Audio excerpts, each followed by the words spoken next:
ancient world people, and welcome to Piece of the Week, Volume 6. Today, we are going to be looking at a piece from the distant past, 1994 to be exact. It is a carving I did in the very early years when I first started to do this as a full-time job.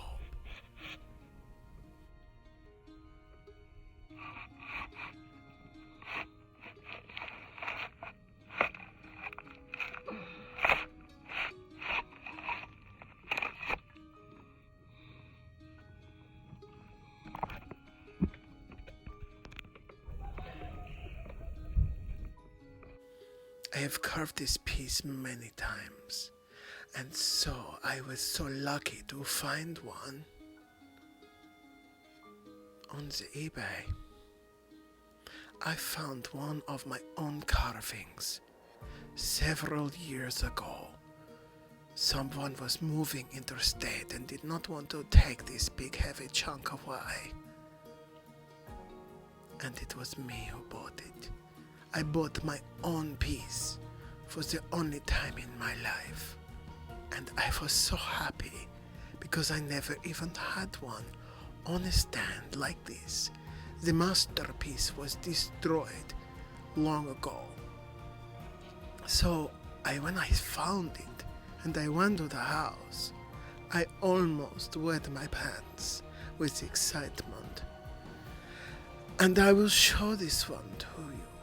This was a third incarnation of this beloved design of the goddess Isis caressing the face of the Pharaoh SETI the First. And this was from the temple of Abydos. And I made it to make it a bas-relief where the background is carved away, just like it is in the temple. Let us have a look at it now. It is fragmentary. It's meant to be like this. I could not do the whole wall, although that is another story. That is another story I will tell you in a moment, because I did do another so big, so heavy. Oh! And here it is. The Isis caressing Pharaoh that I found on the eBay. And look at it. Isn't it huge? You can't really see it here. I'm going to have to put it on the screen, of course, because this weighs a ton. In fact, I think it's crushing my abdomen. Oh my goodness, that's not my abdomen. That is my chest. That means I will never have a baby.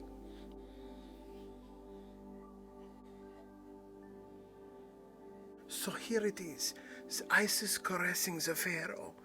As you can see, she's going like this, voguing almost, to the Pharaoh, saying, "Come hither, I will love you. You are my son. You are my lover. You are my everyone." The Pharaoh is the living Horus, of course, and this is why I gotta put this down. Oh. Jesus. Sorry for all of you people who are worshipping Jesus on the weekends. Now, what is going on here is Isis is sitting him on her lap. The full scene, which I have unfortunately the line drawings on the island of Propa, and I don't have it here. The beautiful book of Rosalie David.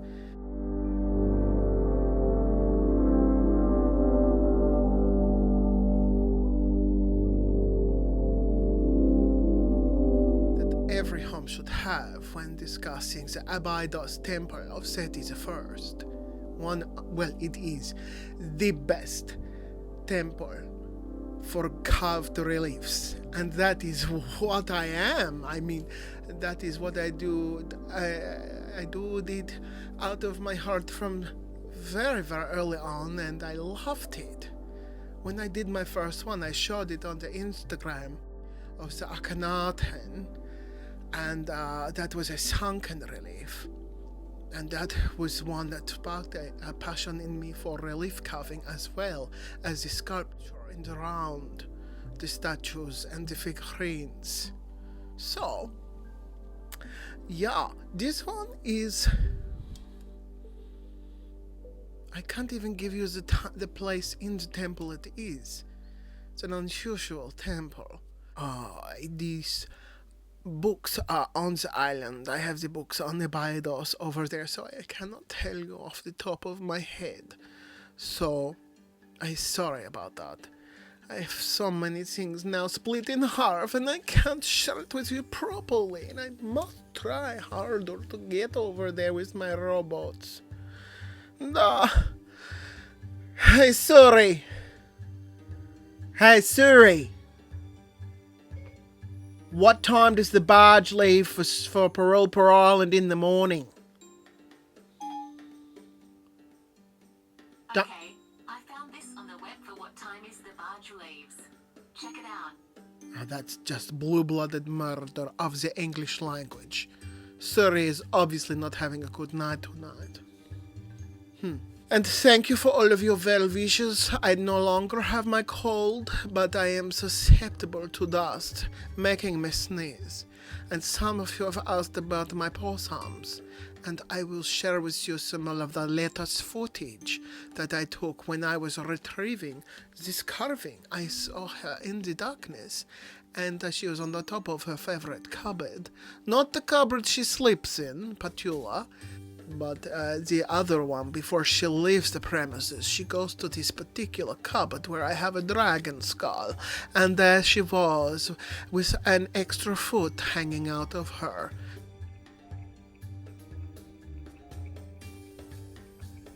And I thought that's a bit strange, so I had a look and I put my finger on it, and she's had another baby. I can't believe it. She is such a marsupial hussy. I can't. How many children can one possum have? I know she's inspired by all the art around her, and some of it is borderline Kama Sutra with the god Min and Shiva and oh my goodness, Rama and Sita, various different cultures doing the rompe pompe. So, maybe she gets turned on. I don't know. Who knows? Possums are so strange, but I love them. I love them almost as much as I love the birds.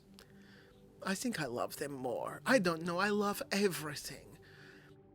I even love aluminium foil, as I have discussed in the previous video. And if you want to turn off now, I understand, but I'm not going to talk anymore about aluminium foil. Don't worry. Well, we are going to have to talk about this piece, because what happened in 1995, the year after this one was sold through the Pacific East India Company, we won't go into that one. Just many pieces went through that store, but they have gone. They have sunk into silence, and good riddance to them. Huh. Anyway, in this 1995, I carved another one because people like this one and they wanted to see it bigger. One person, who also will remain nameless, she ordered one for her beauty salon. She wanted it in the window, big window on Albert Street in Brisbane, the city of my birth, and it was a major street, and she wanted it as big as a door, and it was as big as a door, and it was as thick as a loaf of bread, and a double-sided carving. This image, but in its full bloom, with the full headdress of Isis, and the full bag headdress, I think it's not the cat headdress. I have to find out what that one is.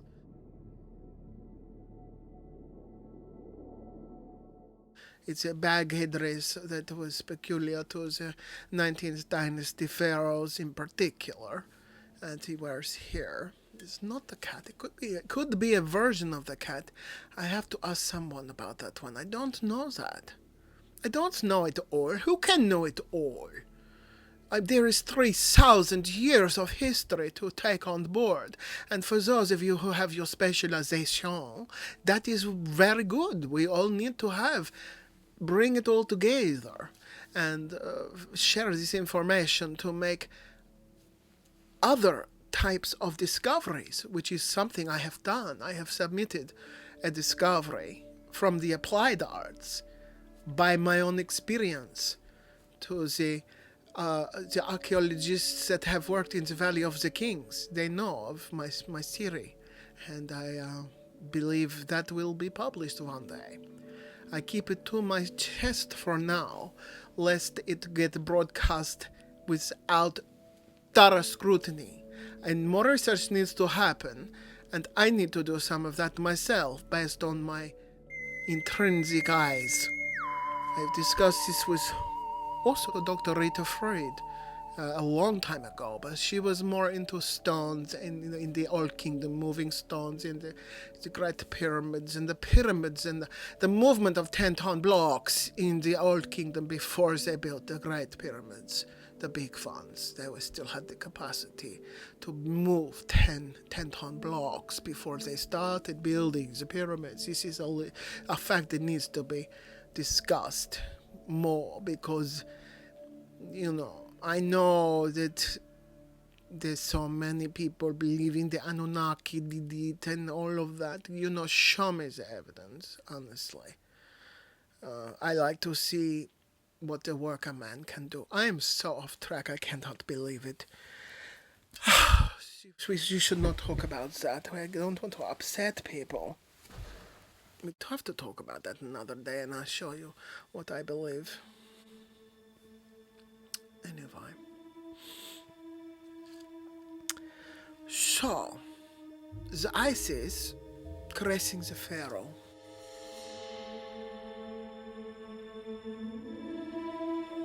From the temple. This is a common scene of the goddess Isis caressing the baby Horus, which is very similar to the Mary nursing the baby Jesus in the Vatican statue, the Pieta of Michelangelo. But it looks like a full-grown man to me. I think you've got the iconography all wrong, and it is more of a Byzantine or Russian Orthodox or Greek Orthodox, for goodness sake.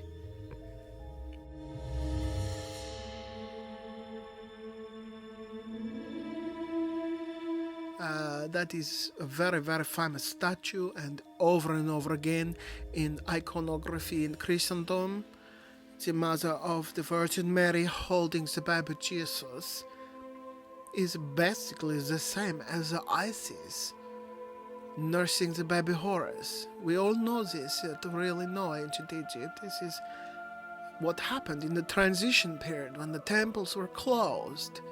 The last hieroglyphs were written in Philae, the present-day Big Island, where the Temple of Isis is, where Cleopatra toured around and showed Mark Antony her boudoir. I mean, it's still there. The pavilion of Trajan is not really Trajan, but it is so beautiful there. And I think everybody should go there if they get a chance to go to Egypt. Go to the Temple of Isis on the Big Island, which is Philae. It was moved in the 1960s, block by block, and reassembled here because of the Aswan High Dam coming to flood it. The images of people rowing around the temple right up to the gateways have never left me. And the lines of the watermarks as the water recedes has sort of stained the temple in those places. And well, it's part of its history now. But One wonders what the foundation deposits were before the floods came, because they would have been organic matter that would have rotted away as soon as man built the first dam and flooded the temple. It's not on, but it happened, and we have to roll on and get on with it. I am still rambling, I know it. So, this image is like that. It is Isis caressing not the baby Horus, but the living Horus. The Pharaoh was the living Horus. So, in a way, it is an updated version of the myth of Horus. So the Pharaoh sitting on his lap, instead of being suckled this time, other images in the temple show him sucking the boobies, but here she's just caressing his face, saying, I love you, Seti. I love you from the bottom of my goddess heart. So, that is this week's piece of the week, but we should go into a couple of the details, yeah? Let's have a look. Okay. Oh, again. Oh, it's so heavy. So heavy. Okay. Oh. That is not SETI. That is a SETI, but it is SETI the second, not SETI the first. So we can talk about him another time. He was murdered by the harem.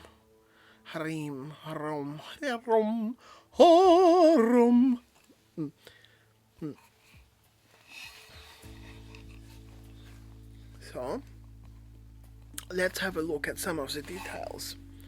If we have a look here, we see the broken off headdress that would have been the horns coming up like this with a disc of the sun god Ra.